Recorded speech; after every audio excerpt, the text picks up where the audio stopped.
This is the Five Starr Podcast.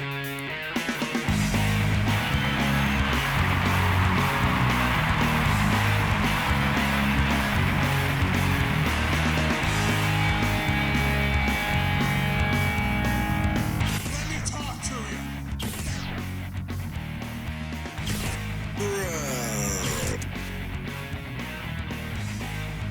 This is such good shit.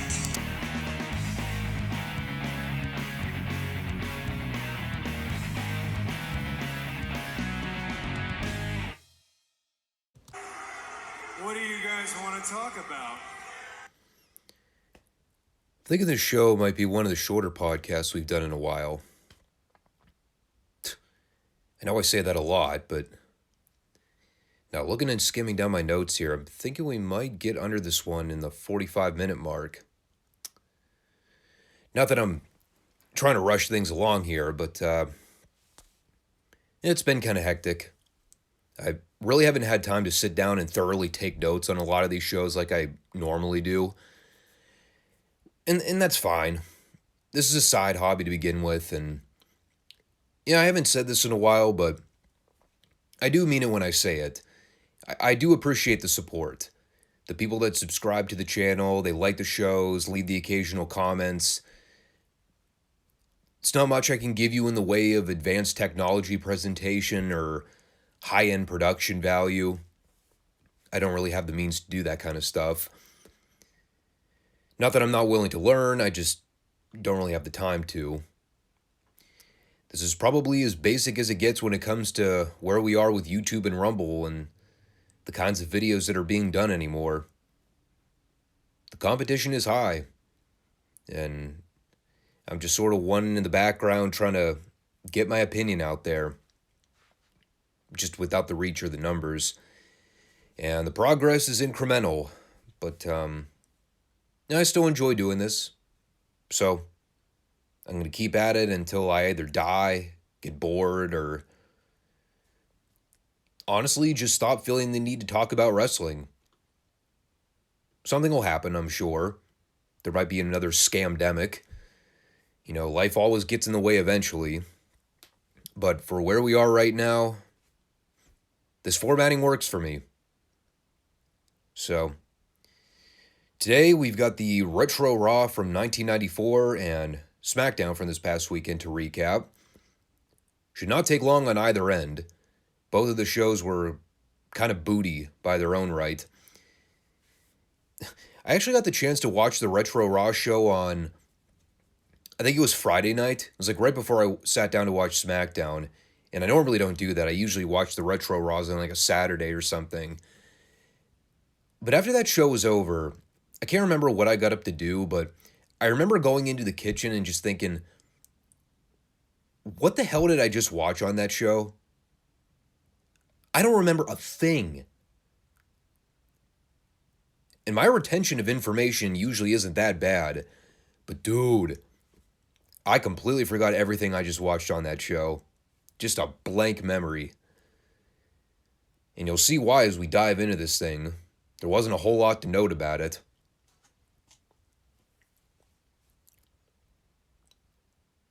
A little bit of awkward trivia never hurt anybody, right?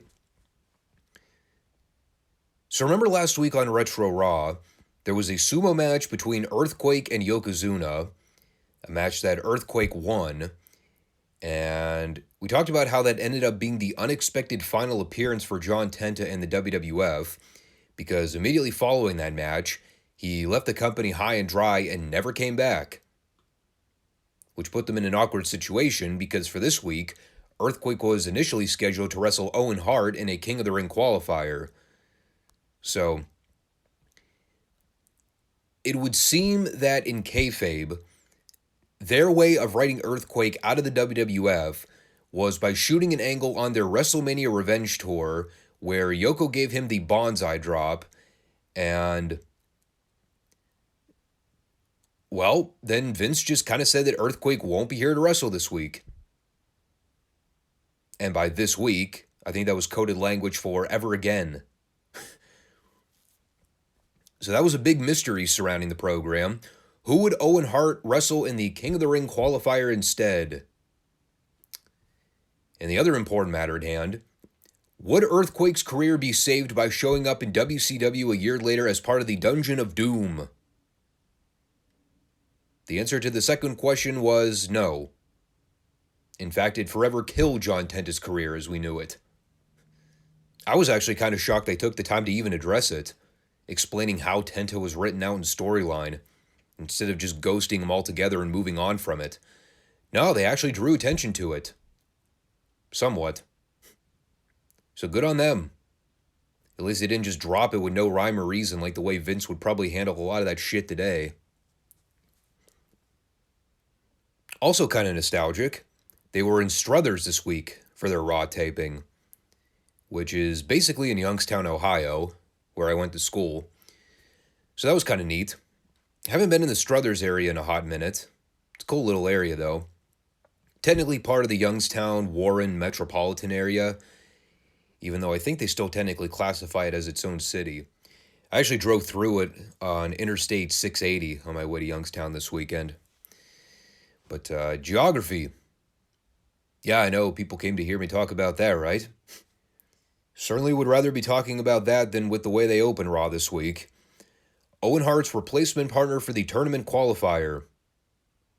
None other than our favorite cartoon act of the mid-90s in the WWF, Orange Cassidy 2.0 for modern comparison's sake. Doink the fucking Clown. WWF's company mascot in 1994. Yeah, that was their grand idea for a replacement opponent for Owen. Send in the clowns. In the literal meaning.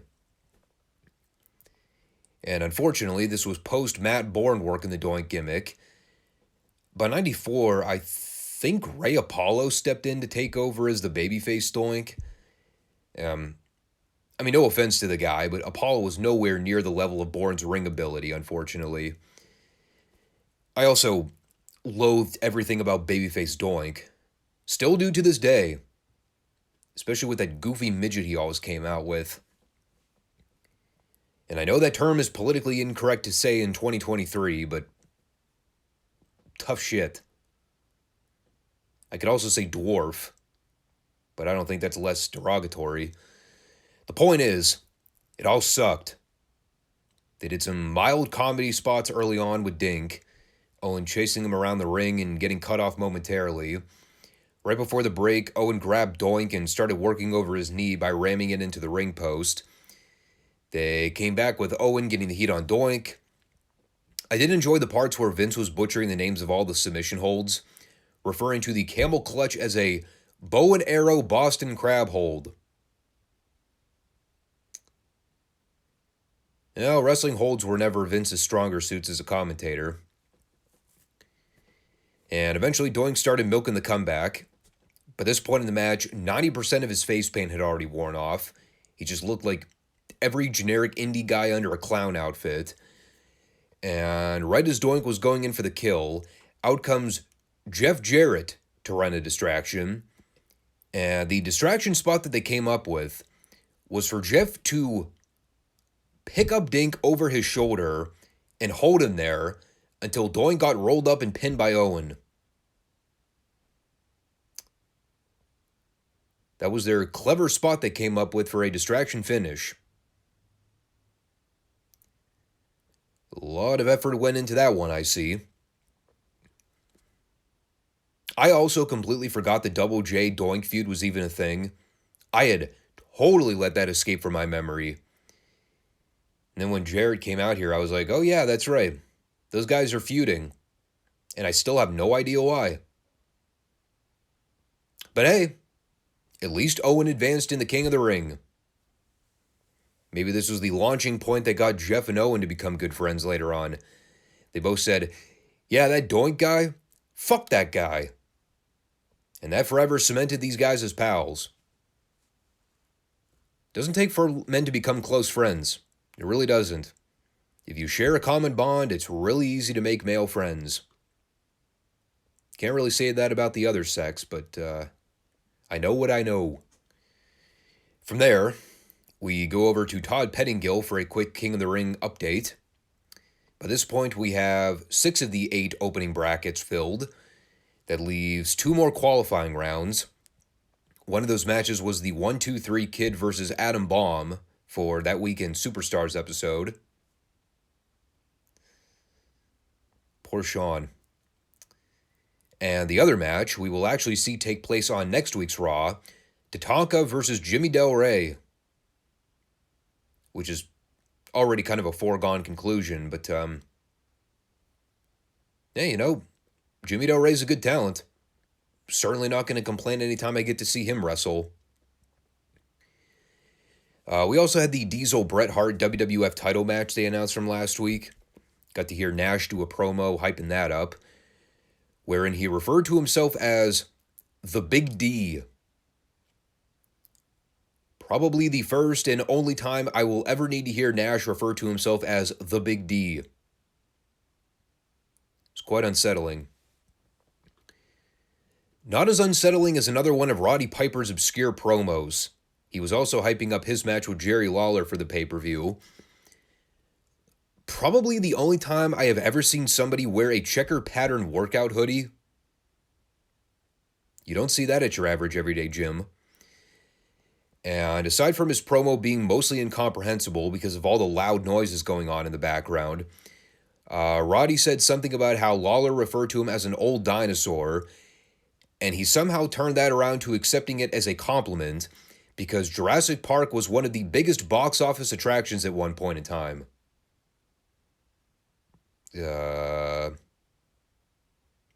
Okay. It's a hell of a way to flip a promo on its head. But Todd is right about one thing. There's only one Rowdy Roddy Piper. Often imitated, never duplicated. Speaking of obscure VTRs, the promotion for WWF Unbelievable took place here. We've seen this goofball show up where they hire some bad actor to try and act all tough and call out the wrestlers. The only thing I noted here was him calling Yokozuna fat. And I immediately had Scott Steiner flashbacks. He's fat! Still one of my favorite quotes of all time. Long live Big Papa Pump. But yeah, this sucked. As did the TV debut of Duke the Dumpster Droese. Even Barry Horowitz was incapable of making this thing halfway decent. What do you say about Duke the Dumpster in the WWF beyond how in the fuck did this gimmick ever last as long as it did? Of all the bad Vince ideas, of course the fucking Garbage Man gimmick was the one that ran amok for 2 years. Spoiler, didn't get any better in 95 or 96. Duke won with a running elbow drop in about 2 minutes. It was the most impressive thing in the entire match, if that's enough to tell you how good or bad it was. And then after that, only a slightly more impressive squash match, IRS versus Gary Sabaw. And by that I mean it was merely boring as opposed to sleep-inducing. Oh, and for the record, in case you were wondering, Gary Sabaw, the Italian Stallion. Now, we talked about his matches on the Crockett TV shows throughout 86 and 87. He was about 15 pounds heavier here by 1994, and he was also wearing the same ring trunks. And, well, they wrestled for a few minutes. IRS did a sloppy-looking slingshot of a thing, as quoted by Macho Man. It was basically him attempting a stun gun to Stallion onto the ropes, but because Stallion was fat, he couldn't get him more like 2 inches off the ground. And then he just won with a clothesline like 5 seconds later. Poor Stallion could never catch a break in this business. All those years. And this is what he had to show for it in 1994. Getting jobbed out to Mike Rotunda in under 5 minutes.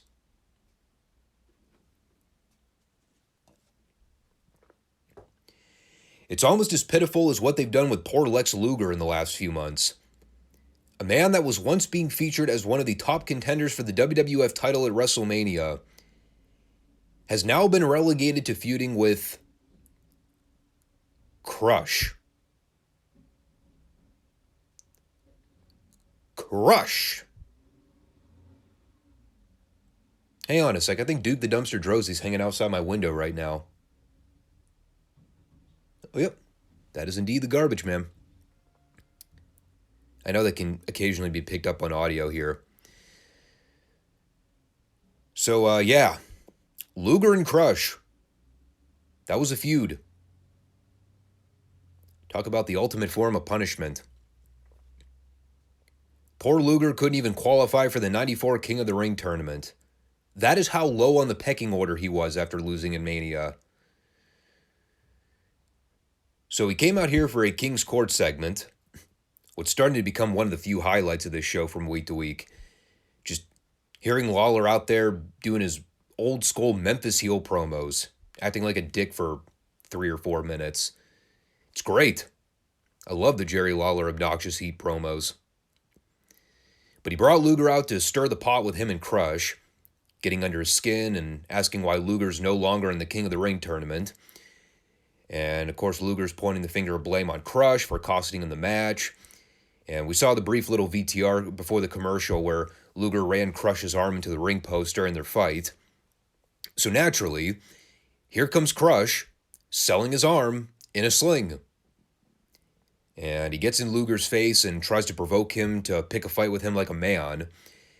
And of course, Luger hesitates for a minute, but ends up knocking Crush out of the ring with one shot. And by that point, you realize that Crush was feigning the injury anyway.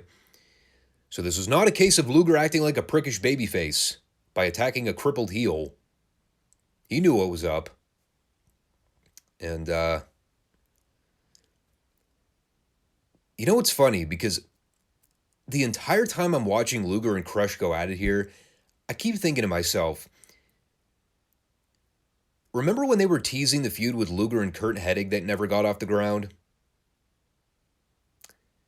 Now that I'm seeing Luger and Crush engage together,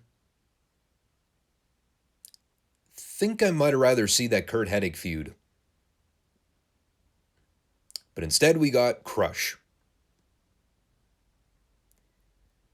That about sums up anything you need to know. And again, not to shit all over Crush and make him out to be a complete schlub. He wasn't a horrible wrestler or anything, but I don't know. He's the equivalent of a guy where whenever you see him, you just kind of groan because, God, there's just nothing there with him. There's no flavor. He's just a average, generic, big guy villain that Vince really wanted to get over, despite the fact that he really just wasn't all that good. And that guy was around the business for years, too. What was he in WCW? Didn't he do like a tag team or something with Brian Clark? Or was it Brian Adams? God damn it, I always forget which one is which. Crush was Brian Clark, right? I'm going to look this up. No, Brian Adams was Crush. Brian Clark was Adam Bomb, I think, right? Yeah. And what was their tag team name? Was it Chronic? Let's see here. This is all a distant memory now. Yeah, Chronic was an American professional wrestling tag team in World Championship Wrestling. Also the World... Really? When? When was Chronic a thing? Oh, okay, yeah, now I remember. 2001, yeah, that was the whole freaking invasion angle. Now, they didn't last long, did they?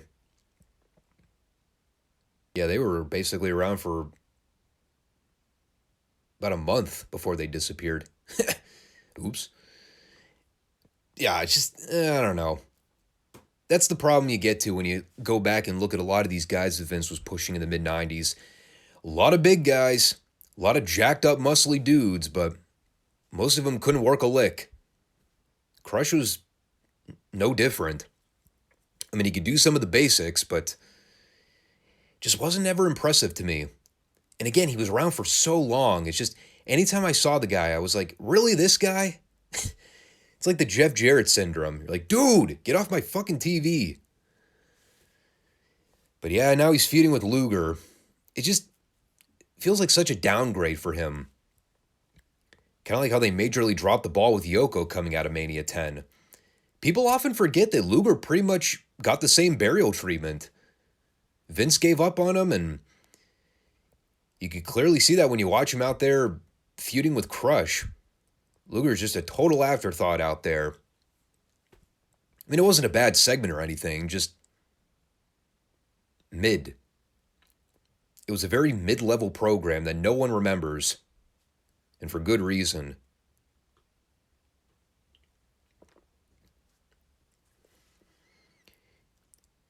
Speaking of mid-level programs, the Nikolai Volkov-Ted DiBiase saga. Yeah. How about that storyline? If you can even call it that. So for our TV main event, Volkov wrestled a very young, very green Matt Hardy. I actually didn't even realize it was Matt until Vince casually name-dropped him in passing.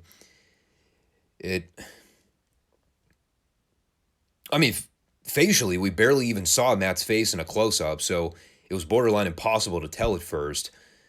But the crew cut was just weird. I don't think I've ever seen Matt with short hair in my entire life. So that was a bit of a culture shock. Hearing Vince casually say, Matt Hardy having his problems here, that was oddly amusing. If Vince thought Matt was having problems in 1994 wrestling Nikolai Volkov, he should have seen Matt in Impact when he was chasing drones and speaking in weird British accents. But Volkov won with a double Boston Crab in about 2 minutes. The other thing of note here, aside from Ted being on commentary and covering the whole thing with Nikolai, relying on him as a financial resource, again, a story that still makes no sense to this day, he also talked about The Undertaker. And obviously, if we know our history well, we would know that DiBiase was actually the guy that brought Taker into the WWF when he debuted back at Survivor Series 90. So now DiBiase is talking about visiting Undertaker's grave to apparently communicate with him about something. I have no idea what the hell he was talking about, but I do know we've been seeing random people talk about Undertaker cameos. So I guess you can throw Ted into that part of the conversation. I don't really remember why DiBiase all of a sudden cared about trying to get in contact with The Undertaker from seemingly out of the blue, but again, there were a lot of things about WWF during this period that I sort of neglected to remember. But that was pretty much all there was to say about that. And then for our closing angle, to round things out, we hear Jerry Lawler inform us that next week on The King's Court, his special guest will be, drumroll, Bret Hart. To which I said, oh, thank God in heaven. After 9 weeks of Bret being MIA from the show, despite him being their fucking world champion, now is the point where they're going to dust him off the shelf and throw him out there to interact with people. Not that awaiting a Bret Hart promo is giving me the chills or anything, but God, it'll be good to just have some fucking star power back on this show in a physical capacity. Because if there's anything this show desperately needs right now, it's star power. And boy, was this show a reflection of that. I'm not kidding, man. This is a really bad episode of Raw, even per 94 standards. Those poor Youngstown fans got bent over and anally probed with this rotten show. I mean, the only thing of note in the entire hour was the fucking Luger Crush story, which is a total dead-end feud that nobody even cares about. I mean, Owen advancing in the King of the Ring tournament was the only other thing of major consequence. Everything else is just shit that happened. More doll squashes, more undercard acts that just kind of kill the momentum of everything. And all of it encapsulates the WWF in the early to mid 90s. And I say this every time, but I really mean it when I say it, man. If you think things cannot get worse from here, if you think it could not possibly get any worse, just you wait. Boy, are you in for a hell of a roller coaster ride. It's almost a precursor to how awful things would get 30-something years later. Because the least I can say this about Retro Raw from 94. Yeah, the shows were primarily bad. But at least they were watchable. For the most part. Watching SmackDown is like the equivalent of seeing wet paint dry. Not that I don't already say that virtually every week, but goddamn is it true, dude. Even post-draft, a little bit of the roster shakeup going on, a little bit of window dressing to sort of, I don't know, present things differently, you know? Still doesn't really cover up for the fact that these shows are so lifeless and dull. It's still modern WWE. Now, some of it makes it easy on my end, because it doesn't leave me with a whole lot to talk about. And then the problem is that it doesn't leave me with a whole lot to talk about, so what's the point? It's a double-edged sword. Oh, we may as well get into it, because Lord knows it'll take me long. We start with a Bloodline promo. They take about 8 months to get to the ring, full entrances and all. Absent from the equation are the Usos after the whole fallout from last week's Bloodline promo. Now, that was a segment where Heyman announced that at the Saudi show in a couple weeks, it's going to be Sami and Kevin Owens defending the undisputed tag titles against Roman and Solo. I like how he used singular names for everybody involved there except KO. I had to say his full name. Could have just said Owens, but for some reason my hindbrain told me to say Kevin Owens. Or as, what's that one male ring announcer say? He's like, Kevin Owens. My God. They're all horrible. Worse than Justin Roberts. Anyway, well, despite the fact that this segment went like 15 minutes, the actual content could probably be summarized in all of like 2. Roman told the Colombian fans to acknowledge him. He was immediately interrupted by KO and Sami. At this point, we were about 8 minutes into the show, and not a goddamn thing of interest has happened. I could have fucking gone hunting in the woods for deer and come back, and nothing would have happened on the show yet. Finally, we get some mouths moving here. After all the pomp and circumcision with the music and the people singing and all that hot garbage, Roman told the champs that they can acknowledge him and drop the belts and see themselves out if they know it's good for them. And, well, that didn't go according to plan.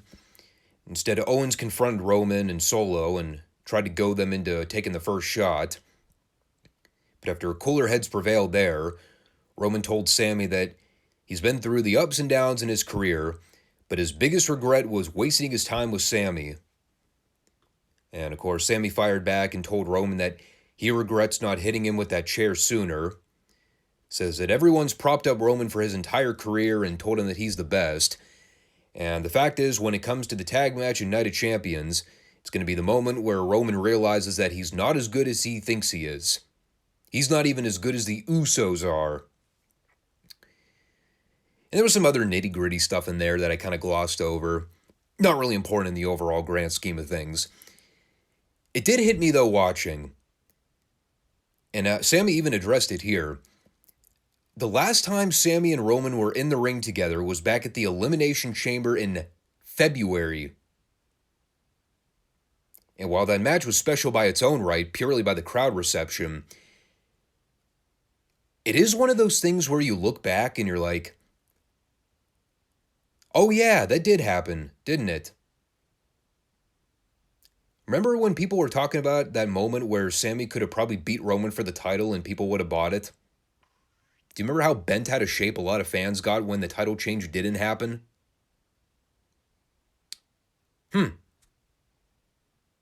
Weird how all that seems like ancient history now. But, well, long story short, the Usos wind up jumping Sami and Owens, lay them out like geeks. When they went to get Roman's stamp of approval for everything, he sort of blew up at them and told them that this was his plan in his ring, and they fucked it all up. And there was a brief little moment of intrigue here where Roman turned around and accidentally bumped into Solo, and neither guy really made eye contact with each other, but Roman just sort of left, and Solo looked over his shoulder, kind of miffed about the whole situation. That was kind of interesting. And while I wasn't really a big fan of the actual promo segment here, I will say one thing. Actually, two things. One, I said last week it seems kind of obvious this match is being designed to set up a title change and that I wouldn't be opposed to it. I still think that's what they end up doing, although they are leaving a little bit of suspense because of the continuation of the bloodline drama. Solo and Roman having that little awkward exchange here kind of planted the seed of doubt a little bit, that maybe Solo would cost Roman and turn on him or whatever. But the more I think about it, I still think it's kind of early for all that. I don't really see that happening yet. I still think they need to put the straps on them before they even tease the eventual split. The other thing I noticed here, though, Roman was using a lot of singular pronouns during this promo. Things like claiming that they're his belts and it's his ring and his plan. And I can see a scenario where you got Solo standing right there listening to all this happening. He's probably thinking to himself, what the fuck is this guy's deal? Who does he think he is? Those aren't his tag belts. Those are our fucking tag belts. Self-righteous prick. Maybe I'm reading too much into it, but I noticed how Roman barely even acknowledged Solo during the entire thing. Everything he said came from the position of him trying to claim everything for himself. And that could be something that Solo holds over him at a later date when the tension boils over in the feud. But we'll see. I mean, I've had a lot of different opinions of where the Bloodline story should go, and it usually never gets in that direction because these writers aren't as creative as me. And I'm just some geek on the internet. But we'll try and follow up with the Bloodline stuff later on. Unfortunately, I have to review the next catastrophic event that took place. The official in-ring debut of the new NXT call-up. Pretty deadly. And they definitely lived up to that moniker. They were pretty deadly to my sanity by the time I got finished watching this thing. I believe their names, if I recall correctly, Kit Wilson and Elton Prince. Boy, are those ever porn names. And their gimmick, they're suspect male strippers. Apparently, Michael Cole insinuated they have hypoallergenic masculinity. And after taking one look at their ring gear, I don't doubt that for a second. I'm doing my best. Work with me here. I mean, regardless of how rotten the gimmick is and the fact that it's death TV on every level, they're also not particularly good wrestlers from what I saw. I don't know, maybe it was just the Butterflies for their official main roster debut. I haven't seen any of their NXT work, so I don't have much to go on right now, but from what I saw here, really wasn't impressed. They wrestled Ridge Holland and Butch from the Brawling Brutes, went through a commercial break, which was beyond ridiculous. The blonde one, I forget whether that's Kit or Elton, but in any case, he got a bloody nose at some point early on. I have no idea how that could have possibly happened, especially when all they were doing were sloppy lockups and drop kicks early on. Butch ended up making a comeback on them, started beating the shit out of both of them at a handicap disadvantage. Keep in mind, Butch is about half the size of both of them. Ridge also hit them with the Doubleman's fireman carry drop at one point. Looked visually cool. And then my immediate follow-up question was, are they actually trying to get over this new team, or is the goal to make them look like the biggest set of dorks on the roster?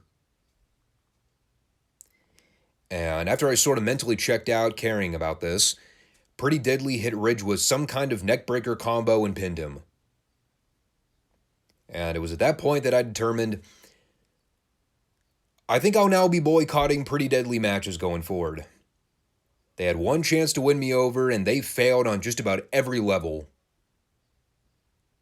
More accurately, WWE failed both of them for saddling them with an atrocious gimmick that dooms them to mid-card purgatory. So I blame both parties. So that was that. And then following that absolute abomination of Turn the Channel television, they had a Superstar Billy Graham tribute package that was really cool. Gave you the perfect moment to reflect on the fact that, oh yeah, I remember when wrestling used to have real men. Now in 2023, we have Pretty Deadly. What the fuck happened? Lack of testosterone, for one. The other is woke culture and the continual push to pussify men on every level. But no, all seriousness, this is a good package. We got to see some old footage here, some of the legends reflecting on his career. Of course, you have to take everything Hogan says with a grain of salt. But, yeah, they all seem genuinely authentic. No one seemed to have a hidden agenda or anything. Obviously, Billy Graham was well before my time, but, man, it's so amazing when you go back and see a lot of that footage, how much of an influence he had on a lot of the latter generation of wrestlers. You talk about the guys with the overall full package when it comes to being a megastar. Billy Graham had everything, man. He had the size, the microphone skill, the charisma, everything you could want in a top guy. He had it. He was a name that sort of fell under the radar over the years until all the stories of the health complications started to surface. But when you talk about icons, man, Superstar Billy Graham is right up there with the laundry list of big names. He definitely earned that superstar moniker. It's a shame so much of this has happened in the last couple days, but as you get older, things can go wrong very quickly. One day everything seems fine, and then the next day it can turn around entirely. But the one thing I'll say about WWE, despite how hit and miss the shows are, they always nail the video packages. Great presentation. Great production. They always hit these out of the park. So, I got to give them credit there. Easily it's the best part of the show this week. I almost wish they could have just done this for the remainder of the show. More highlights of Billy Graham. But instead we had to continue with the normally scheduled programming, and didn't get any better from here. So here's something I want you all to ponder for a minute or two. Remember when Zelina Vega was wrestling for the SmackDown Women's title in Puerto Rico a few weeks back? Do you remember how over she was in that building? Well, 3 weeks later, they're jobbing her out to Asuka via submission in the middle of the ring. Flatter than 4 o'clock. So thanks for coming, Zelina. Don't let the door hit you in the ass on the way out. If she even has an ass. She's only like 90 pounds to begin with. There ain't much to work with there. Obviously, Asuka's getting the title match with Bianca. Apparently, they couldn't find any other random job girl to lose to Asuka in quick succession, so poor Zelina drew the short straw. Oh, yeah, and also, do you remember last week when Bianca got misted in the face? Well, she's fine. 7 days later, she's perfectly all right. Running out there to save Zelina, just kind of going on like nothing happened last week. Cool. Yeah, good to know that blinding Japanese mist is really just food coloring and water after all. And apparently not a blinding toxin. Only took us until 2023 to realize that we've exposed the missed spot. And I also take it at face value. We're just sort of ignoring the fact that Bianca is still the Raw Women's Champion, despite her now being on SmackDown. Is that just a thing we're supposed to overlook entirely?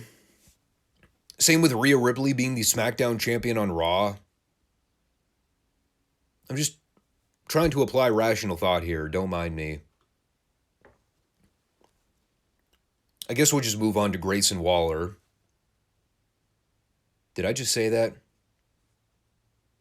Somebody please fucking shoot me. Yeah, the Grayson Waller Experience Talk segment. It was definitely an experience. Holy shit, did this show suck a cock. I just realized how horrible this show was until now. Okay, so you'll have to remember here, I have not seen or talked about Grayson Waller since we were doing those NXT 2.0 recaps a couple years back. I sort of remembered the name when they mentioned it on TV, but I couldn't recall a single thing that guy was ever involved with in developmental. I certainly don't ever remember seeing him have a talk show where he was just out there in a geeky Hawaiian shirt with palm trees surrounding him.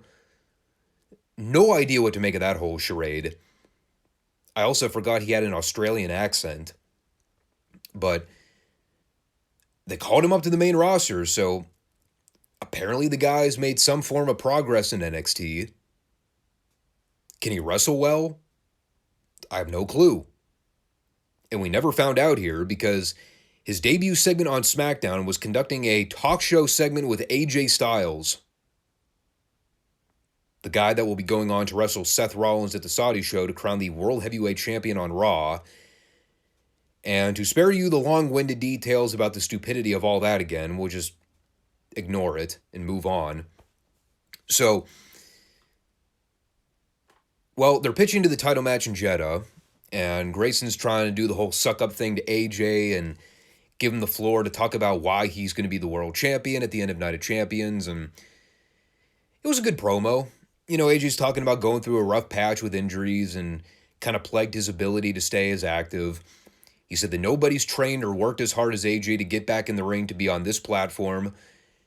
And then Waller talks about how exciting it's going to be when the ring announcer officially declares the winner of the World Heavyweight Champion, Seth freaking Rollins. And well, at that point, AJ and Grayson proceed to stare at each other for all of 35 awkward seconds. And they cut away. And that was it.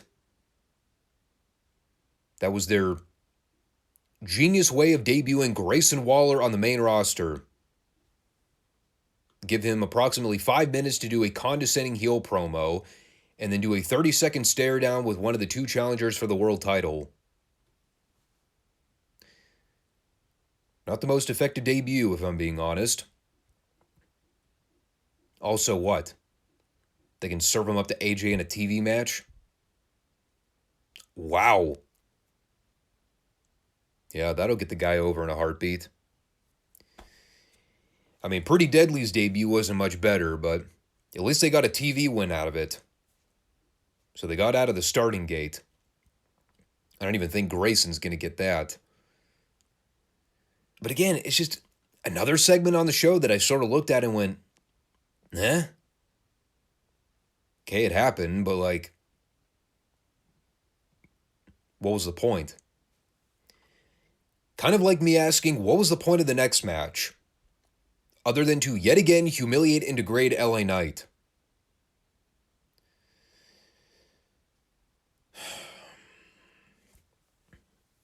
Okay. So the match is the Street Profits versus LA Knight and Rick Boogs. First of all, why? Second of all, Fuck off. And thirdly, is it just a deliberate attempt to try and run LA Knight out of the fucking company at this point? Or is this something that Vince is personally overseeing and thinks is a good idea? Because even during the periodic moments where I get to hear LA Knight on the stick and do that whole lingo, it's always undercut by the fact that the guy invariably loses. Or he's just made to look like a fucking dork by the end of it. I just don't understand it. I mean, yeah, he didn't technically take the fall here, but I'm looking at the parties involved. Rick Boogs, from the little I've ever seen of the guy, wasn't he Shinsuke Nakamura's sidekick a year or two ago? Doing the whole air guitar garbage and just being a total cartoon act? In the Street Profits, they've been around for a long time. I never hated the gimmick per se, but they were never one of my personal favorites to watch under that old NXT banner. They were serviceable as a duo, but never what I would deem a great tag team. And then I see LA Knight getting sucked up into all this, and I'm just thinking, why? Just why? So now he's going to feud with Rick Boogs. Like, I'm sorry, this guy should be higher on the pecking order in WWE. It's unacceptable that they're intentionally trying to bury or sabotage the guy. If I'm a competent promoter and I'm looking to get the most mileage out of the best talent I have at my disposal, if I'm looking at this roster from top to bottom right now, LA Knight is one of the guys that I'm pushing at the top of the card. End of story. No ifs, ands, or buts.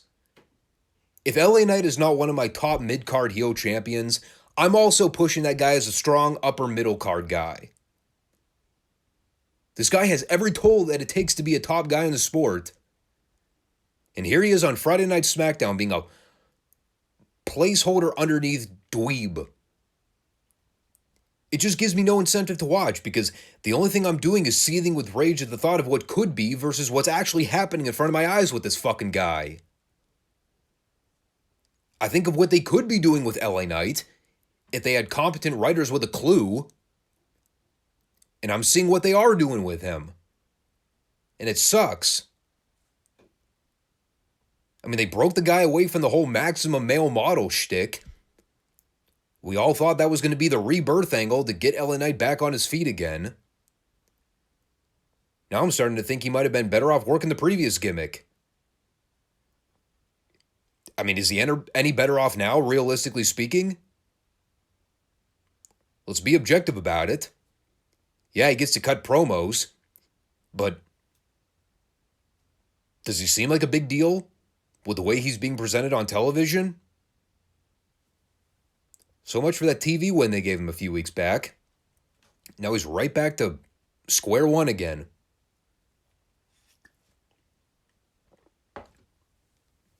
I don't get it, man. I don't get it. Well, guess while we sulk over the continual efforts to destroy LA Knight's career, how about Karrion Kross? No, seriously, how about him?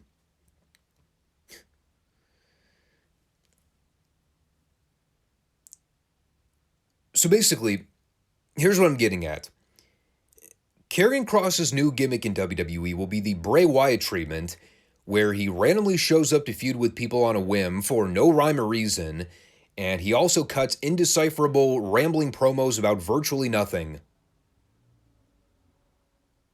And then he loses. Am I wrong? Has that not been Kross's entire run on the main roster since he came back? Let's try to evaluate the timeline for a minute here. I might be missing a few details, but let me just rattle off some things off the top of my head. Came back to pick a fight with Drew McIntyre. Lost the blow-off. Came back to pick a fight with Rey Mysterio. Lost the blow-off. Came back to pick a fight with Shinsuke Nakamura. Lost the blow-off. And now apparently is here to pick a fight with AJ Styles and evidently lose the blow-off. I don't get it. I really don't.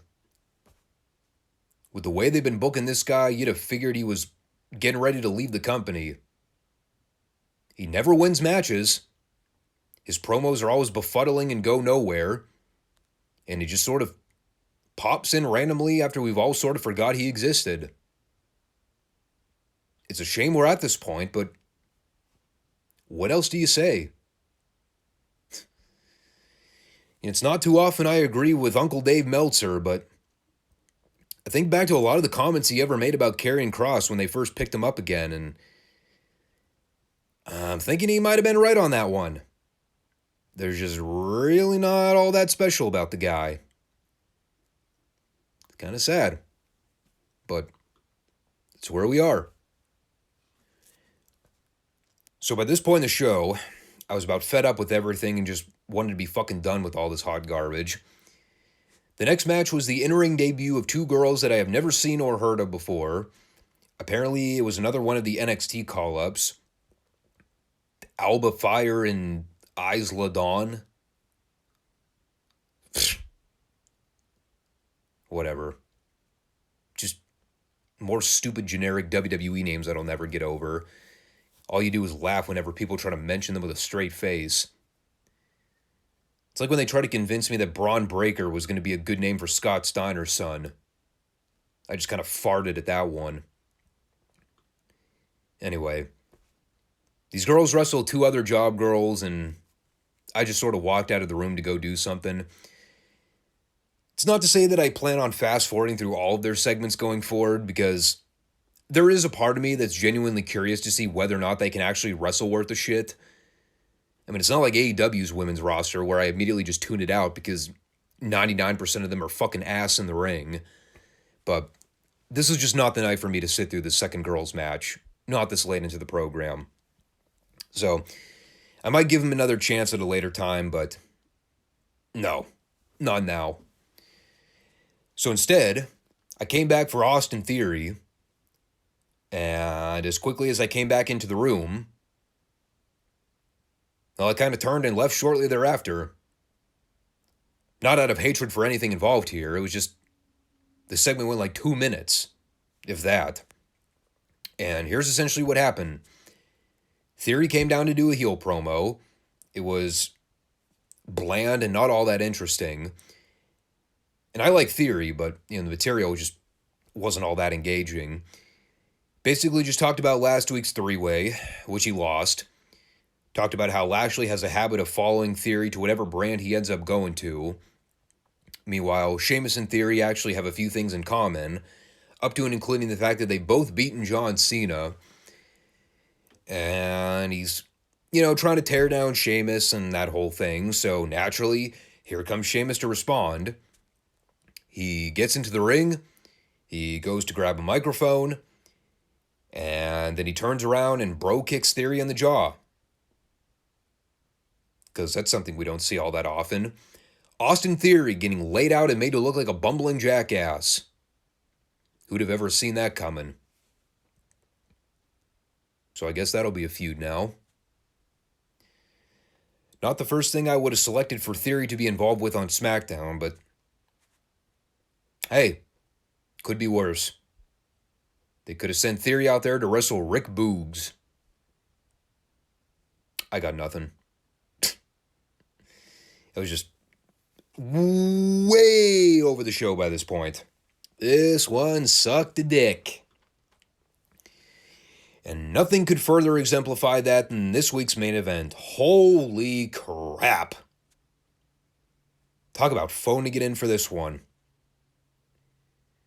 And I'll spare you the details here because when you hear the participants involved, you'll see why I very quickly tuned it out and just gave up trying to care. Their TV main event, the Usos versus the Latino World Order's Rey Mysterio and Santos Escobar. And look, I have nothing against Rey. Escobar is passable in the ring. But my God, seriously, how many times do I have to go back to the well with bitching about the standard Usos match? You see one of them, you pretty much seen them all. This is just the epitome of a TV match where you have it on in the background, but you're really not paying all that attention to it. Because what's the point? It's the Usos versus Rey and Escobar. Picture in your mind how you envision that match happening in your head. That's pretty much what you got. The answer being not a whole lot. I mean, I mostly had it on so I could see what they would end up doing for a finish, provided they actually would come up with something clever.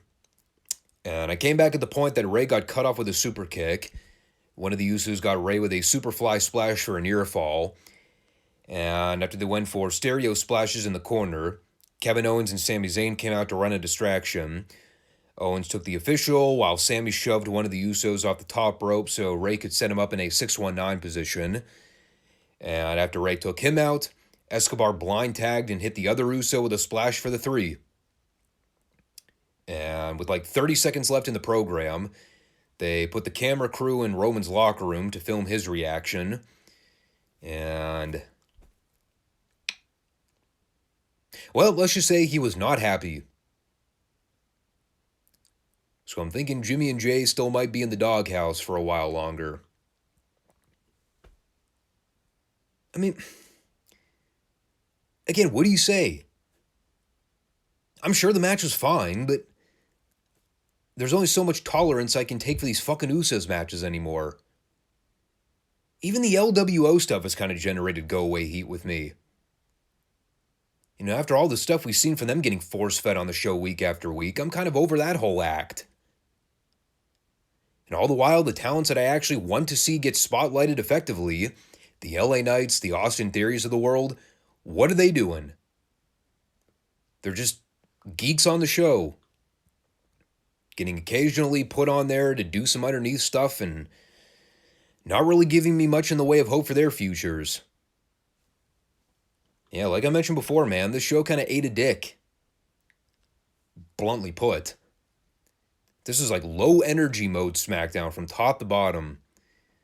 The epitome of the writers just walking into the creative meeting one day and saying, let's just kind of get this one done and over with. An uninspiring, lackluster program with absolutely nothing in the way of getting you excited for the Saudi show. But isn't that just kind of a general reflection on the show, period? I mean, you could replace that previous comment with just about anything. SmackDown is a lackluster, uninspiring program that does absolutely nothing in the way of getting you excited for anything. Talk about it all the time, man. You know, AEW and WWE are bad for their own entirely different reasons, but at least AEW's level of train wreck awful is not boring. The shows are horrible, but they're not boring. With SmackDown, I always come out with the thought of, why do they even bother? But we'll see how things shape up for the show in Jeddah. I mean, it's a relatively packed card from what I've seen announced right now. Exclude the Gunner match. I have no idea why Mustafa Ali's getting the title shot, aside from he's the home country boy, and WWE always feels enticed to do these kinds of matches. I mean, there's less than a 1% chance he actually wins the strap, but who knows? Maybe he'll take a good ass beating and get me hooked. I mean, if anybody's completely capable of getting anything out of nothing, it's Gunther. That guy's a wizard when it comes to ring psychology, so I mean, I shouldn't doubt the match because I'm sure it'll be good, but I don't know. I'll talk more in detail this Friday about what I plan on doing for the next Monday podcast, because we got some big stuff coming up next weekend. I think AEW and WWE are running both pay-per-views back-to-back. Sort of wondering how I even want to format that show. It's going to be long, I know that. I might need to cut the SmackDown review next week to save some time. Elsewise, we're going to be looking at like a 2.5-hour podcast, and I don't really want to do that. I really don't. It's just like, not that I couldn't, but God, I just don't think I'm going to have the time. But I'll keep you posted. So, I'll round out that for this week's show. Thanks for watching, everybody. Appreciate the support. When you come back this Friday, we'll be in for the Dynamite rundown and also the continuation of our retro review series. I believe they should also be 2 shorter classic reviews. So, yeah, we'll see what we got in store there. I don't think I'm going to do a preview for the Double or Nothing pay-per-view. Let me gloss over something real quick here while I have a few seconds. I don't even really know what they have announced for this card right now. And obviously the 4-way. Oh, okay. They got a decent amount of stuff. Now, maybe. We'll see. I might contemplate doing a preview. But there might be a lot of stuff I skip over now that I'm looking at this card. Some of these matches, I'm even wondering how the hell they even came up with them. Jade Cargill and Taya Valkyrie for the TBS title. Where the fuck did that come from? Why is Adam Cole and Chris Jericho now an unsanctioned match? Did we literally not just see an unsanctioned match on Dynamite with Roderick Strong and Chris Jericho? Isn't that just a lights out match? I don't know, whatever. Oh yeah, and Orange Cassidy, he's going to get to do a International Championship Battle Royal match. Goody goody. Well, that'll be something I can skip out on. All right. I've taken up enough of your time. So, thanks for watching, everybody. Take care. Peace out.